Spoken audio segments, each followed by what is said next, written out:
Kaixo, ongi etorria. Bi adibide hauekin ikusiko dugu triangeluak noiz diren antzekoak eta orduan falta zaigun aldea nola kalkulatu daiteke.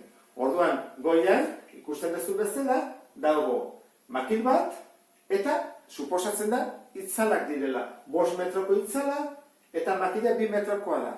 Orduan, jakin behar duguna da, dorre honen altura zenbatekoa den eta kalkulatu dugu adibidez hemendik. Honeaino, itzal guzti hau, 18 metrokoa dela. Badakizue beti perpendikularra egin behar dela, ezta? Galdera da, egiteko proportzioa ikusi behar dugu, behintzat bi angelu berdinak diren. Homologoak diren angelu hau eta angelu hau berdinak aldira, bai, zergatik, ze hemen dugu zuzen bat eta biak dira perpendikularrak. Orduan, paraleloak direnez, zer dira? Angelu berdinak. Bestetik, angelu hau eta angelu hau berdinak aldira, berdin, esan behar dugu, baiezkoa. Zergatik, izpiak paraleloak etortzen direlako. Orduan, bi angeluak berdinak baldin badira, hirugarrena ere berdina da, ondorioz, triangelu hauek antzekoak dira.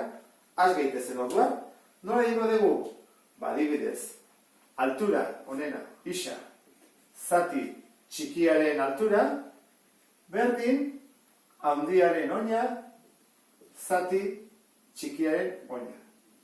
Babin bat da, 5 isa berdin 36, eta isa berdin 36, zati 5. Zatik etengo dugu, zermana, 7 bider 5, 35, bat soberan, bina. Orduan, altura da 7,2 metro. Beste honetan, suposatzen da dagoela pertsona bat begiratzen ari dena ispilu batea eta ispilu honetatik ikusten dut dorrea. Zer esan nahi du?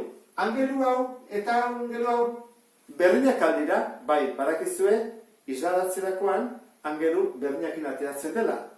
Bestetik, angelu hau eta angelu hau ere berdinak dira. Horrek esan nahi du triangelu hau eta triangelu txikia zer dira? Antzekoa. Beraz, erabili dezakegu proportzioa. Berdin jarriko dugu eta has gaitezen altura zati bere altura, berdin oina handiarena zati txikiarena. Bueno, bat, isa zati bat da isa. Eta 22 zati lau, 5 erdi. Beraz, altura da 5,5 metrokoa. Eta adibide honekin, bukatu dugu. Pentsatzen dut, ulertu dezula, eta beste bat arte, ondo izan. Agur!